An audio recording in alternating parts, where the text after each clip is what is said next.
মহিলারা করতে পারে বাসার এমন কোনো কাজ নেই আমি পারি না।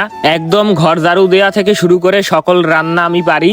ঢাকাতেও আমি নিজে রান্না করে খাই, কারণ আমি ব্যাচেলার। এছাড়াও আমি ফাস্ট ফুডও তৈরি করতে পারি, যেমন কেক, পুডিং, তারপরে আরো ইত্যাদি। এগুলো সব আমি আস্তে আস্তে শিখেছি আমার আম্মু, তারপর আমার ফুপুদের কাছ থেকে। এছাড়াও ড্রাইভিং, ইলেকট্রিক কাজ, মাটির কাজ, তারপর রাজমিস্ত্রির কাজ, আরো ইত্যাদি অনেক কাজ আছে, সবগুলো আমি পারি। এই কারণে সবাই আমাকে ভালোবেসে অলরাউন্ডার বলে। আজকে আমাদের বাড়ির একটা অনুষ্ঠানে বিরিয়ানি রান্না করতেছি। যদিও পুরোটা আমি রান্না করতেছি না, কারণ আমাদের সাথে একজন অভিজ্ঞ বাবুর্চি আছে, ওনার সাথে আমি হেল্প করতেছি। যদিও আমিও পারি, তারপরও আমি মোটামুটি 10 থেকে 12 জনের রান্না করতে পারি, কিন্তু এখানে প্রায় 40 থেকে 45 জনের রান্না।